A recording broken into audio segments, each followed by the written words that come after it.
Sebelum melanjutkan, jangan lupa subscribe dulu, terima kasih. Bab 110 Kontrak Koneksi Roh. Setelah semua kontak pada tubuhnya, Chu Feng memastikan bahwa gadis itu tidak mengancamnya dengan cara apapun. Sebaliknya, gadis itulah yang berada dalam posisi berbahaya. Bagaimanapun, dia sangat cantik dan dia terpenjara di dunia roh tanpa jalan keluar. Bagian terpenting adalah, saat berada di dunia roh, Chu Feng mampu menyentuh dan merasakannya. Itu hanya mengunci kecantikan yang tak tertandingi di dalam tubuhnya. Dia bahkan begitu ringan, lembut, mudah didorong ke bawah. Tapi untungnya, Chu Feng bukan tipe orang seperti itu, atau...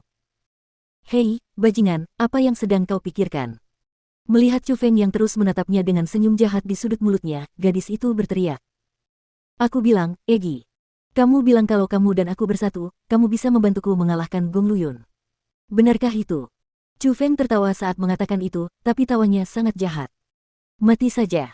Tidak ada yang mau bekerja sama denganmu. Gadis itu menggertakkan giginya karena marah dan asap keluar dari telinganya. Sepasang mata bulatnya melotot ke arahnya, tetapi tidak peduli bagaimana dia melihatnya, dia tetap manis dan pantas untuk disayangi.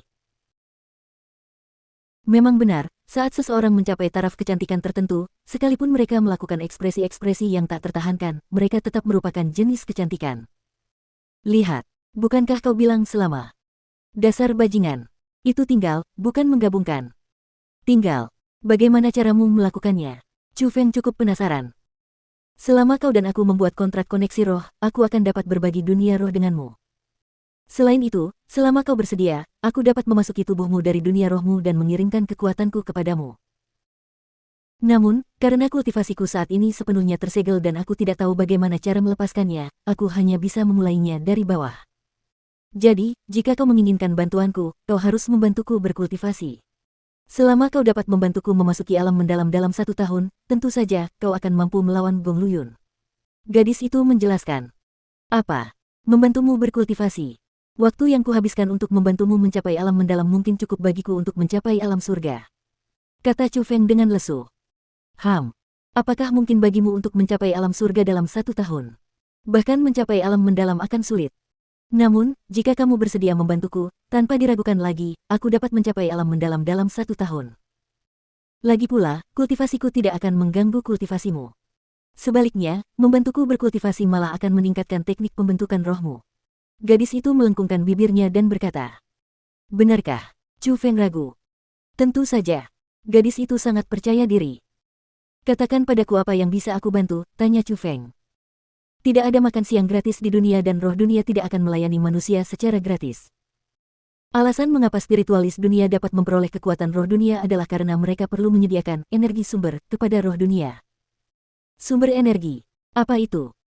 Di duniamu, semua kultivator akan memiliki energi sumber. Baik hidup maupun mati, selama tubuh mereka tidak dimusnahkan, energi sumber mereka tidak akan dimusnahkan. Energi sumber ini tidak ada gunanya bagi kalian, tetapi ia sangat menarik bagi kami para roh dunia karena ia dapat membantu kami meningkatkan kultivasi kami dengan cepat.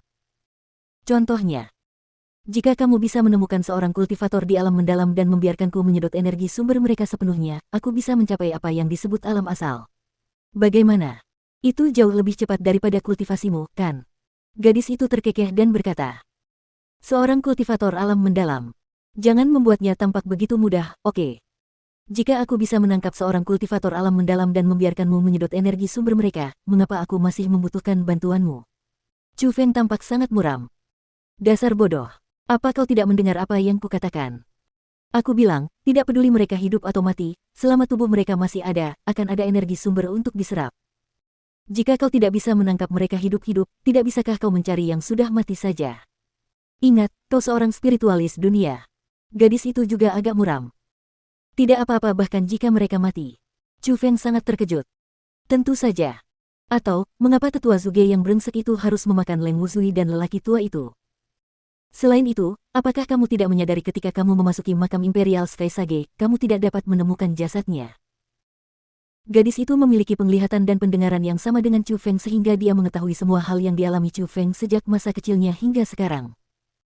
Jika kau berkata seperti itu, aku mengerti.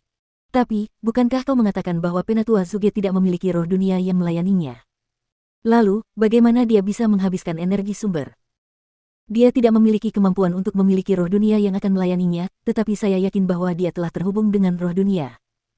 Saat ini, dia akan memberikan penawaran kepada roh dunia tersebut sehingga roh dunia tersebut akan membuat kontrak koneksi roh. Namun, keberuntunganmu cukup bagus. Aku bersedia membuat kontrak koneksi roh denganmu, tetapi syaratnya adalah kamu harus mendapatkan cukup energi sumber untukku. Berbicara di sana, gadis itu menyilangkan tangannya dan membuat cetakan tangan yang aneh. Pada saat yang sama, roknya berkibar dan tubuh rampingnya memancarkan sinar cahaya yang aneh. Alasan mengapa sinar cahaya itu aneh adalah karena cahayanya hitam. Hitam melambangkan kegelapan, dan kegelapan adalah kebalikan langsung dari cahaya. Namun, di depan matanya, hitam yang sangat gelap memancarkan cahaya, jadi wajar saja jika itu sangat aneh. Namun, yang lebih aneh lagi adalah cahaya hitam mengalir ke bawah tubuh gadis itu dan membentuk pola aneh di tanah. Pola itu tampak seperti wajah monster yang menyeramkan dan menakutkan. Monster itu terus-menerus menggeliat dan sekilas saja, bulu kuduk seseorang akan berdiri dan jantungnya akan ketakutan sambil gemetar. Apa yang sedang kamu pikirkan? Cepat berdiri di sini.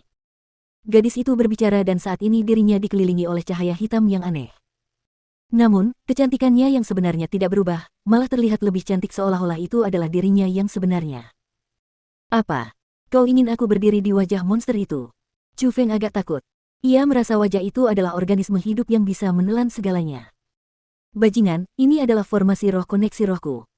Kalau dipikir-pikir kembali, berapa banyak spiritualis dunia tingkat atas yang ingin membuat kontrak denganku tetapi semuanya diabaikan olehku. Sekarang, aku bersedia membuat kontrak denganmu tetapi kamu menolaknya. Alis gadis itu miring ke dalam dan dia sedikit marah. Melihat itu, Chu Feng menggertakkan giginya tetapi dia tetap menginjaknya. Namun, saat dia melangkah masuk, Chu Feng merasakan kekuatan yang menelan dirinya sendiri.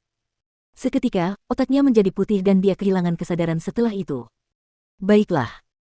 Setelah beberapa lama, Chu Feng perlahan membuka matanya. Dia menemukan bahwa dia masih berada di kamarnya di kediaman keluarga Chu dan dia masih dalam posisi seperti sebelum dia memasuki dunia roh. Aku sebenarnya baik-baik saja. Chu Feng menghela napas lega. Awalnya, dia mengira bencana telah terjadi dan dia ditipu oleh gadis itu. Namun, dari apa yang dia lihat, ternyata tidak dan dia masih baik-baik saja dan hidup. Hei, Chu Fengbao, pergi dan carikan energi sumber untukku. Namun tepat pada saat itu, suara gadis itu terdengar di samping telinga Chu Feng.